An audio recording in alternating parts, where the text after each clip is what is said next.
Religion is for people who are afraid of going to hell. Spirituality is for those who've already been there. I believe much trouble and blood would be saved if we opened our hearts more to live in peace as long as the waters run in the rivers and creeks, and as long as the stars and moon endure. His grandfather had often told him that he tried too hard to move trees when a wiser man would walk around him. And no kingdom on earth can surpass the great outdoors. Before our white brothers arrived to make us civilized men, we didn't have any kind of prison. Because of this, we had no delinquents, we had no locks nor keys, and therefore among us there were no thieves. When someone was so poor that he couldn't afford a horse, a tent, or a blanket, he would, in that case, receive it all as a gift. We were too uncivilized to give a great importance to private property. We didn't know any kind of money, consequently the value of a human being was not determined by his wealth. We believed that anybody had the right to Mother Earth and the land.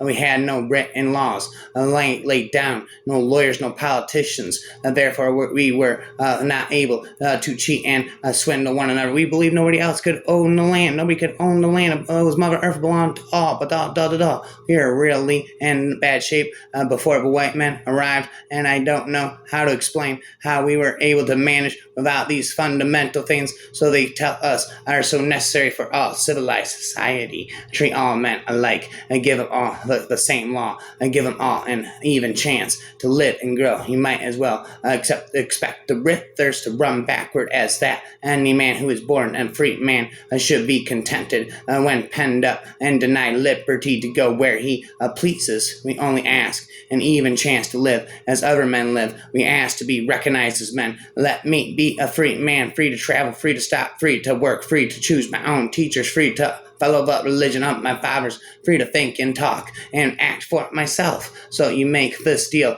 with the gods. You do these dances, and they'll send rain and good crops, and the whole works, and nothing bad will ever happen, right? A prayer had always struck me as a more or less a glorified attempt at a business transaction. Rain dance, even more so. I thought I might finally have offended Lloyd past the point of no return, like stealing the lobster from frozen foods that time to get myself fired. But Lloyd was just thinking. After a minute, he said, no, it's not like that. It's not making a deal. Bad things can still happen, but you want to try to not to cause them to happen. It has to do with keeping things in balance. And balance, really, it's like the spirits have made a deal with us. And what is the deal, I asked? We're on our own. The spirits have been good enough to let us live here and use the utilities, and we're saying, we know how nice you're being. We appreciate the rain. We appreciate the sun. We appreciate the deer that we took. Sorry if we messed up anything. You've gone to a lot of trouble, and we will try to be good guests. Like a note you'd send somebody after you'd stay home in their house, exactly like that. Thanks for letting me sleep on your couch. I took some beer out of the refrigerator, and I broke a coffee cup. Sorry, I hope it wasn't your favorite one. To encounter the sacred is to believe, is to be alive. To encounter the sacred is to be alive at the deepest center of the human existence. The sacred places are the truest definitions of the earth. They stand for the earth immediately and forever. They are its flags and shields. If you should know the earth for what it really is, learn it through its sacred places at Devil's Tower, or Canyon di Chelly, or the Cahokia mountains. You touch the pulse of the living planet. You feel its breath upon you. You become one with a spirit that pervades geologic time and space. The most beautiful thing in the world is a heart that is changing, attendant to your own words and ideas as well as those of others is an admirable trait in any person, but a necessity and a leader. The Native Americans, whose wisdom thereof admired, regarded the earth itself as a sacred source of energy to stretch out on it, brought repose to sit on the ground, ensured greater wisdom and counsels to walk in contact with its gravity gave strength and endurance. The earth was an inexhaustible well of strength because it was the original mother, the feeder, but also because it enclosed it in its bosom all the dead ancestors. It was the element in which transmission took place. Thus, instead of stretching their hands skyward to implore the mercy of the celestial divinities, American Indians preferred to walk barefoot on the earth.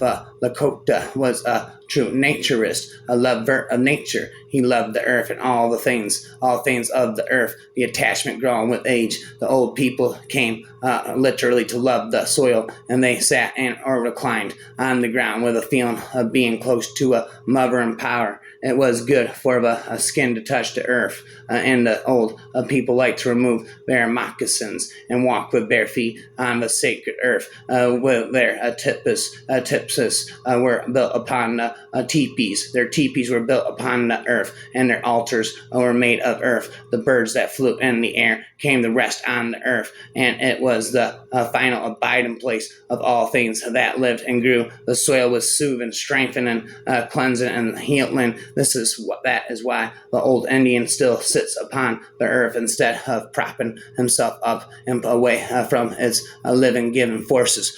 For him to sit or lie upon the ground is to be able to think more deeply and to feel more keenly. He can see more clearly into the mysteries of life and come closer in kinship to other lives about him, walking by virtue of having the earth support, feeling its gravity, resting on it with every step is like continuous breathing and of energy, but the earth's force is not transmitted only in the manner of a radiation climbing through the legs. It is also through the coincidence of circulations walking its movement. The heart beats more strongly with a more ample beat. The blood circulates faster and more powerfully than when the body is at rest, and the earth's rhythms draw that long ago along. They echo and respond to each other. A last source of energy after the heart and the earth is landscapes. They summon the walker and make him at home. The hills, the colors, the trees, all confirm it. The charm of a twisting path among hills,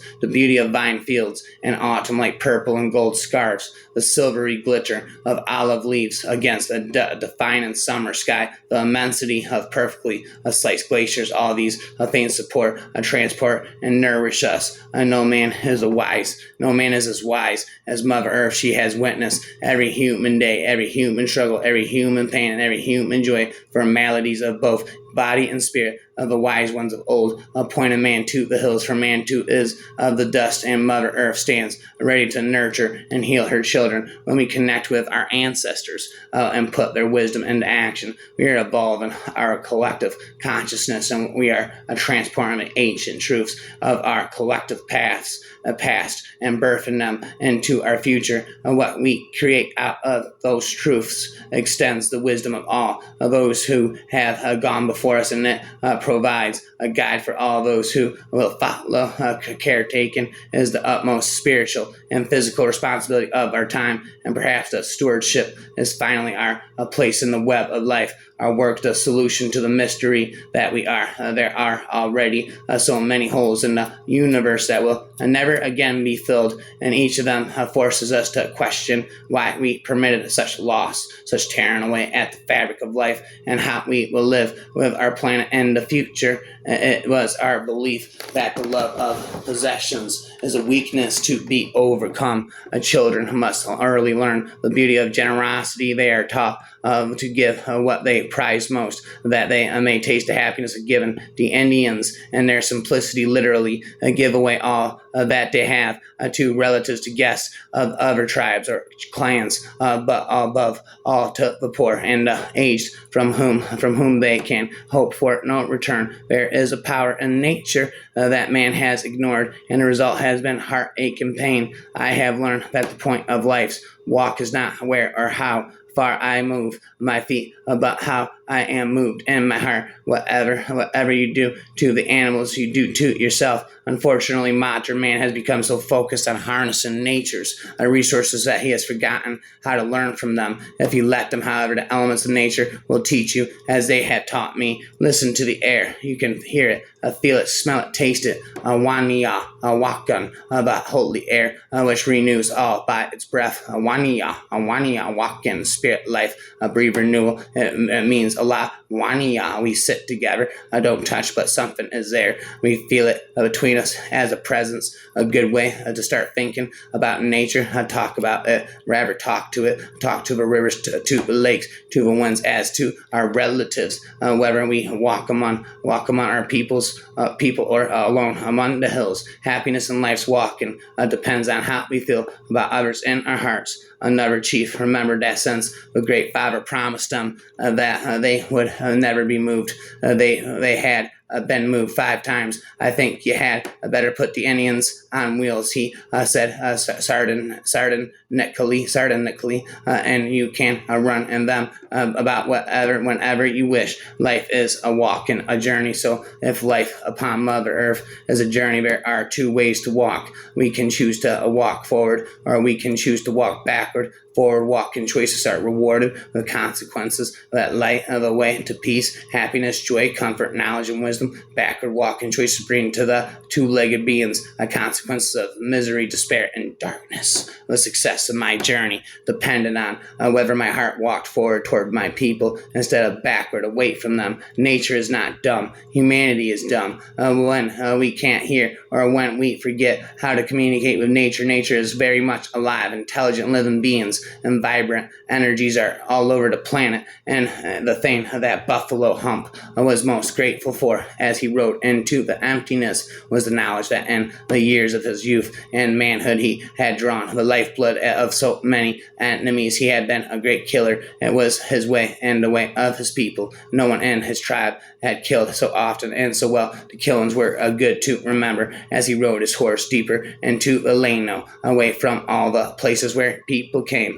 I have learned that the point of life's walk is not where or how far I move my feet, but how I am moved in my heart. If I walk far, but am angry towards others as I journey, I walk nowhere. If I conquer mountains, but hold grudges against others, I climb. As I climb, I conquer nothing. If I see but much, but regard others as enemies, I see no one. Respect for the environment and respect for what was naturally occurring in nature, that was the bedrock of all original peoples. Harmony coexists, not conquest and conquer. I speak for the Creator. Are you surprised by my candor in a world that has killed the sacred mention of it? Can seem shocking, even full-hearted, but now full-hearted is to kill the sacred, and how shocking to think that we could, for there is always a light that walks forward. In my opinion, it was chiefly owing to their deep contemplation and their silent retreats and the days of youth that the old Indian orators acquired the habit of carefully arranging their thoughts. They listened to the warbling of birds and noted the grandeur and the beauties of the forest, the majestic clouds, which appear like mountains of granite flowing in the air, the golden tints of a summer evening sky, and the changes of nature possessed a mysterious significance. All of this combined to furnish ample matter for reflection to the contemplate in youth. By selective in your battles, sometimes peace is better than being right. And so be selective in your battles. Sometimes peace is better than being right. To live in the moment is the only footprint one must follow. Celebrating what we hope for together is better than fighting over what we believe is separately. Who does not move forward recedes, but me, I know why. I heard him talk to the lifeguard. He's finally getting cagey is all the way Papa finally did when he came to realize that he couldn't beat that group from town who wanted the government to put in the dam because of the money and the work it would bring, and because it would get rid of the village. Let the tribe of fish and Juans take their sink and their $200,000 the government is paying them and go someplace else. go someplace else with it. Papa had done the smart thing, signing the papers. There wasn't anything to gain by bucking it, but government would have got its anyhow. Sooner or later, this way the tribe would get paid good. It was the smart thing McMurphy was doing. The smart thing. I would see that he was given, and because it was the smartest thing to do, not because of any of these or other reasons the accused were making up. He didn't say so, but I knew,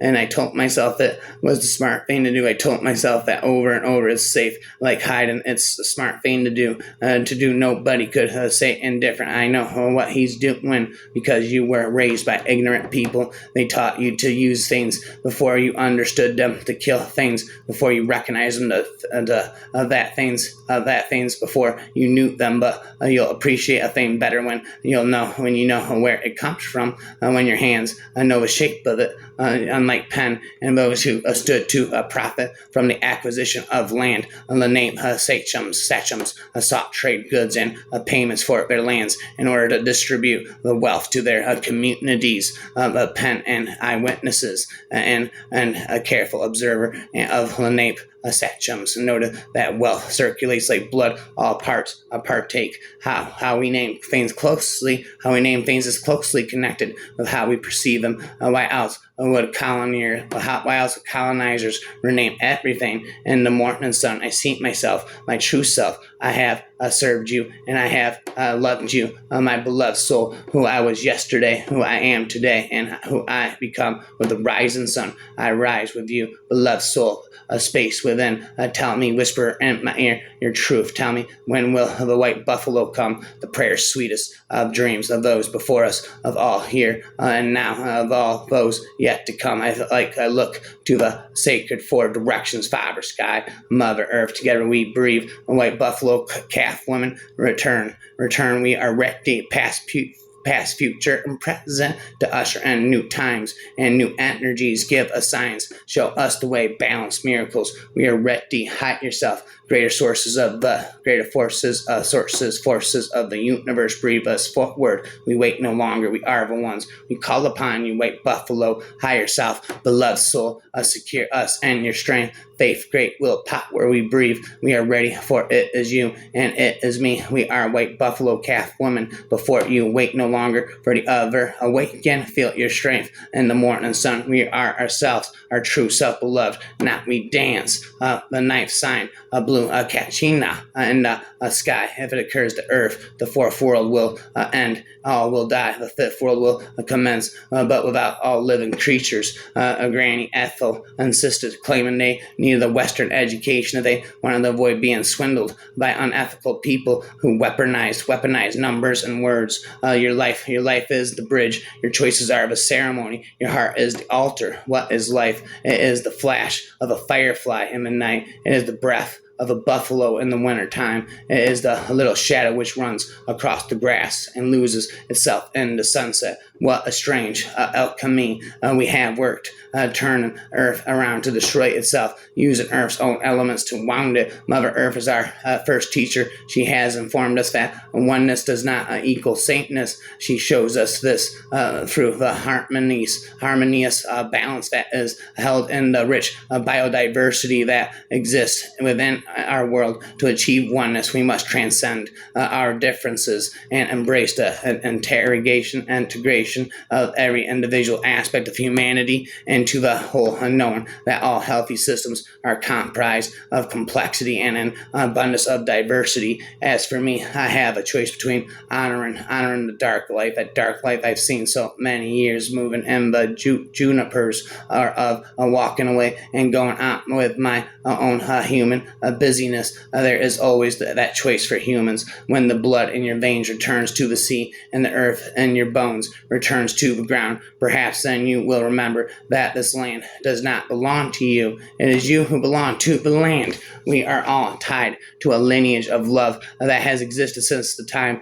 immemorial. Even if we haven't had a direct experience of that love, we know that it exists and has made an indelible indelible imprint on our souls. It's remarkable to think that the entire span of human life exists within each one of us, going all the way back to the hands of the Creator. In our bodies, we carry the blood of our ancestors and the seeds of the future generations. We are a living conduit to all life when we contemplate the vastness of the interwoven network that we are tied to. Our individual threads of life seem far less fragile. We are strengthened by who we come from and inspired by those who will follow sacred instructions and dignious wisdom for a living spirit-based change. The dawns I have felt and my soul testify that I am known by the giver of light to walk forward. I need only walk where he shows me. My mother used to say, rapping again goes today, awake goes today. We are only atoms trailing the carved skull wrapped inside a sunbeam.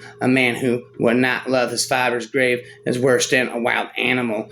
Gay people could do anything. They were like a Swiss Army knives. But until we meet again, may the Great Spirit make sunrise in your heart, and may your moccasins make tracks and many snows yet to come before dying. Nashino tells the old man, I can't go in peace, my brother, until his head hangs from a stake. I will wander like a blind parrot bumping into the trees. Help me, my brother Antonio. Jose armed himself with a blowpipe, and he swam across the river. He missed his target and got hold of the white man gun, shooting him in the stomach. He dragged him by his feet to the other side. When the shower saw the white man, they began to cry. How could they shrink that head when in life it had been frozen? An expression of fear and pain. Antonio had disgraced himself and was thereby responsible for his friend eternal misery. Still weeping, they gave him their best canoe, embraced him,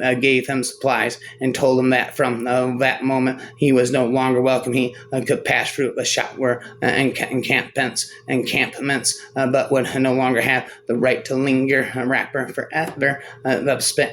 Stop spitting. Never. Rapper forever. Stop spitting. A Native American wisdom forever. At her first bleeding, a woman meets her power. During her bleeding years, she practices it. Menopause, she becomes a traditional American Native saying, "Spend never end." The way it goes today, and there is no real aloneness. There is a solitude and nurturing silence that is relationship with ourselves. But even then, we are part of something larger. I wish I had been more interested or learned sooner, but I didn't, and now I must face the consequences. We are looking for a tongue that speaks with reverence for life, searching for an ecology of mind. Without it, we have no home, no place of our own within the creation. It is not only a vocabulary of science we desire. We want a language of that different yield, a yield rich as the harvests of the earth, a yield that returns us to our sacredness, to a self-love and resort that will carry out to others. The outward light is but a reflection of the inner. Any story worth telling has been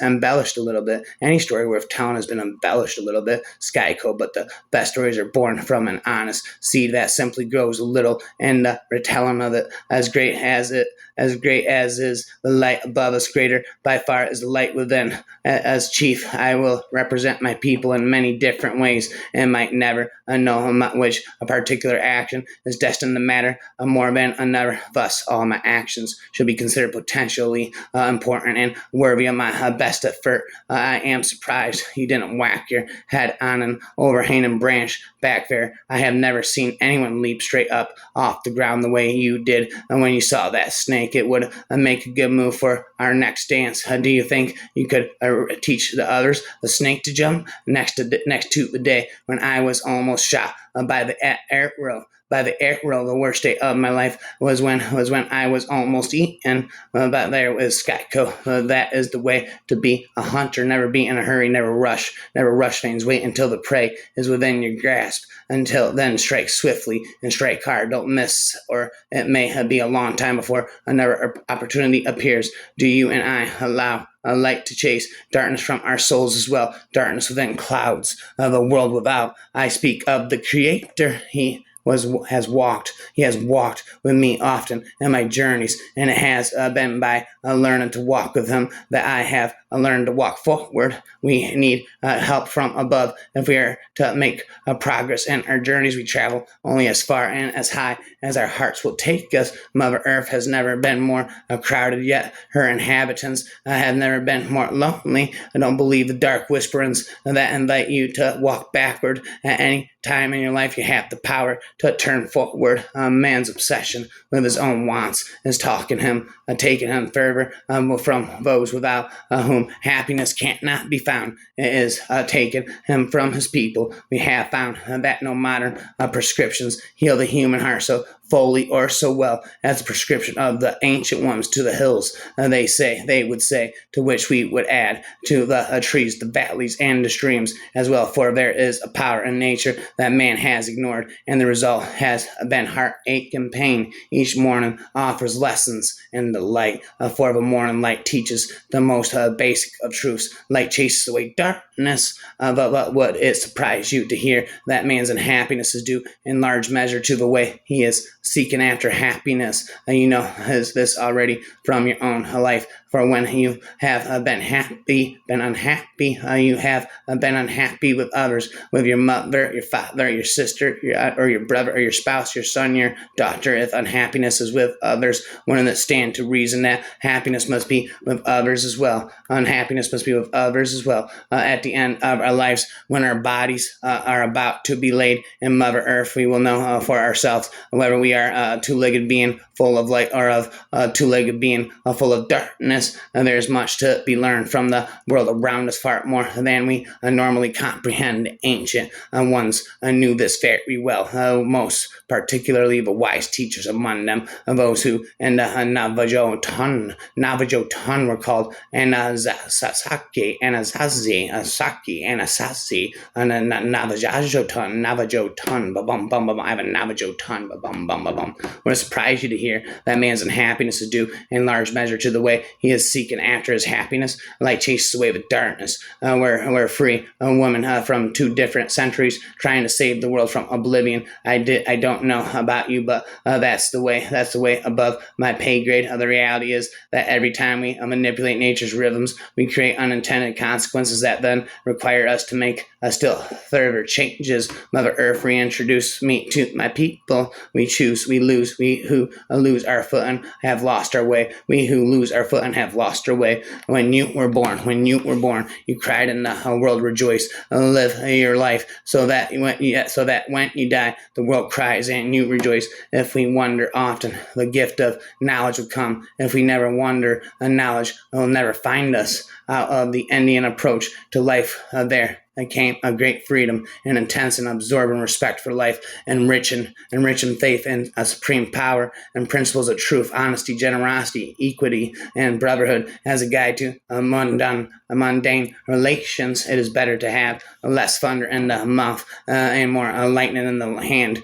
Don't be afraid to cry. It will free your mind of sorrowful thoughts. Once when a government agent arrived at her home with a ream of paper that documented the case against her, she asked if the law was more powerful than natural law. He told her that yes, it was a powerful law, the law of the federal government. And she said it should be more powerful than this, and she threw it into her wood stove. So much for land ownership. Henry thinks it's a modern myth. You can buy and sell rights to use the land. We believe that the land belonged to everyone. Ba-bum, said the Indian religion culture, but forever culture. You can't actually own it. He tries to remember who said the land doesn't belong to you. You belong to the land. The offer was certainly Native American, but he can't pin down the source. You will go and you will live a good life with my people, but bad things will happen. They always do, and when they do, you must not blame yourself. You must enjoy life in spite of the bad things. Before the war, a white man man named Jonathan Edwards came to Stockbridge to teach my people about sin, but I doubt very much he could see sin in this. You defended yourself against a man who would otherwise have killed you, and your friends, perhaps you feel no regret because your spirit knows you did what was right. We need to cherish Father Sky and honor Mother Earth. Everything has a story entitled The Puzzle, found in a book of a Foxleaf anthology collection of works from authors in the upper class Cumberland TN. Spent again, Indian culture wisdom, I said, from the tiniest grain of sand to the large sun in the sky. All are here to teach us. I'm spitting never ending Native American culture. I'm a vulture rapper forever about Native American culture forever and ever. Ask questions from your heart, and you will be answered from your heart. We do not want churches because they will teach us to quarrel with God as the Catholic and Protestants do. We do not want to learn that the ground on which we stand is sacred ground, and it is the blood of our ancestors. Humankind was not woven the web of life. We are but one thread within it. Whatever we do to the web, we do to ourselves. All things are bound together. All things connect. I am going to venture that the man who sat on the ground is in his teepee, meditating on life and its meaning, and accepting the kinship of all creatures and acknowledging unity with the universe of things, was infusing into his being the true essence of civilization. All life is a cycle. The atom is a circle. Orbits are circles. The earth, moon, and suns are circles. The seasons are circles. A circle. The cycle of life is a circle. The cycle of life is a circle. Baby, youth, adult, elder. The sun gives life to the earth, who feeds life to the trees, whose seeds fall to the earth to grow new trees. We need to practice seeing the cycles that the Great Spirit gave us, because that will help us more in our understanding of how things operate. We need to respect these cycles and live in harmony with them, and spit and rhythm, rhyming, Native American wisdom, spit them.